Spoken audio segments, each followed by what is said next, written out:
은혜의 시간. 오늘은 마가복음 9장 42절에서 50절까지의 말씀에 근거해서 맛을 내는 사람이 됩시다. 이런 제목으로 은혜의 말씀을 나누겠습니다. 성경에 보면 소금에 대한 이야기가 많이 나옵니다. 소금은 성결하게 하는 도구로 사용되었습니다. 출애굽기 30장 35절에 보면 그것으로 향을 만들되 향 만드는 법대로 만들고 그것에 소금을 쳐서 성결하게 하고 라고 말합니다. 성전에서 쓰는 향을 만들 때 향을 만드는 법대로 만들고 마지막에 소금을 쳐서 그 향을 성결하게 하라는 말씀으로 기록되어 있습니다. 소금은 부패를 막는 성질을 가지고 있어서 소금을 뿌림으로 거룩하게 하는 것이지요. 소금은 맛을 내는 재료로서 사용되었습니다. 욥기 6장 6절에 보면 싱거운 것이 소금 없이 먹히겠느냐? 닭의 알 흰자위가 맛이 있겠느냐라는 말씀이 있습니다. 오늘 우리가 읽은 본문에도 소금이 맛을 잃으면 무엇으로 짜게 하겠는가라고 말씀하고 있습니다. 소금이 제 역할을 할 때 음식을 맛있게 하고 음식을 부패하지 않게 만들어줍니다. 오늘 우리도 소금과 같이 맛을 내는 삶, 화목한 삶을 살라는 것입니다. 오늘 본문이 우리에게 주는 교훈이 무엇일까요? 첫째로, 이웃을 실족하게 하지 말자는 것입니다.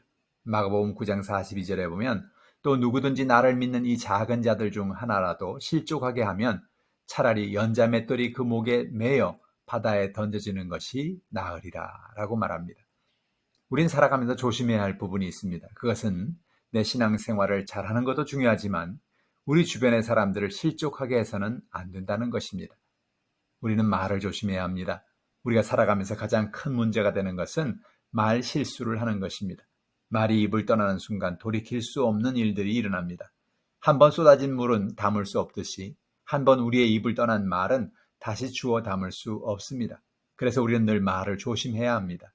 내가 하는 말 한마디를 듣고 사람들이 상처를 받고 실족할 수 있기 때문입니다. 잘못된 말을 멀리해야 합니다. 사람들을 인정해주고 칭찬해주는 말은 사람을 살립니다. 그러나 사람을 비교하고 부정적으로 말하는 것은 사람들에게 상처를 주고 실족시킵니다.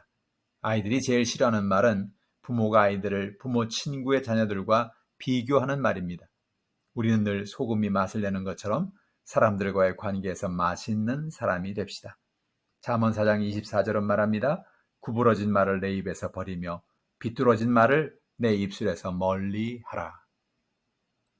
둘째로, 다가오는 유혹과 죄를 멀리하자는 것입니다. 성경은 우리에게 죄의 유혹에서 단호하게 돌아서라고 말합니다. 마가복음 9장 43절은 이렇게 말합니다. 만일 내 손이 너를 범죄하게 하거든 찍어버리라. 장애인으로 영생에 들어가는 것이 두 손을 가지고 지옥 곧 꺼지지 않는 불에 들어가는 것보다 나으니라.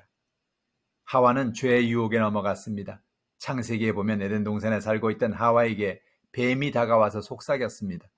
동산 가운데 있는 선악과를 먹으면 너도 하나님처럼 된다고 유혹했습니다. 그 말을 듣고 하와가 뱀이 말하는 그 과일을 보는 순간 먹음직하고 지혜롭게 해줄 과일처럼 보였습니다.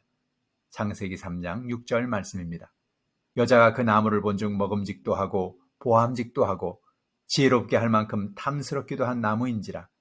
여자가 그 열매를 따먹고 자기와 함께 있는 남편에게도 주매 그도 먹은지라. 뱀은 하와를 유혹해서 하나님이 그들에게 예비해 주신 놀라운 복을 잃어버리도록 만든 것입니다. 오늘 예수님은 우리에게 말합니다. 우리의 손이, 우리의 발이, 우리의 눈이 우리를 유혹으로 이끈다면 단호하게 손을 잘라버리고 발을 잘라버리고 눈을 뽑아버리는 것 같은 결단으로 죄를 멀리하라는 것입니다. 진짜로 손을 자르고 발을 자르고 눈을 뽑으라는 의미라기보다는 그 정도로 단호하게 다가오는 죄의 유혹에 대해서 대항하라는 것이지요. 하와는 뱀의 유혹에 대항해야 했습니다. 자신의 눈에 보암직하게 보이는 것을 물리치고 뱀을 대항하여 싸워야 했습니다. 그러나 하와는 그러지 못하고 자꾸 그 과일을 바라보다 보니 그 과일이 먹고 싶어지고 결국은 그 과일을 먹게 된 것이죠. 창세기에 나오는 요셉은 다가온 유혹을 이겼습니다. 애굽의 노예로 팔려갔던 요셉은 보디발 장군의 집에서 가정 총무로 일을 하게 되었습니다. 문제는 보디발의 아내였습니다. 보디발의 아내는 요셉을 좋게 보아 남편이 집을 비운 사이에 요셉을 유혹했습니다. 창세기 39장 12절 말씀입니다. 그 여인이 그의 옷을 잡고 이르되 나와 동침하자. 그러나 요셉이 자기의 옷을 그 여인의 손에 버려두고 밖으로 나가매라고 말합니다. 요셉은 보디발의 아내의 집요한 유혹에도 넘어가지 않고 자신의 옷을 버려두고 도망쳤습니다. 우리에게 죄가 다가올 때 단호하게 돌아서야 합니다. 죄에서 도망쳐야 합니다. 육신의 정욕, 안목의 정욕, 이 세상의 자랑의 유혹이 우리에게 다가옵니다. 그런 유혹을 담대하게 물리쳐야 합니다.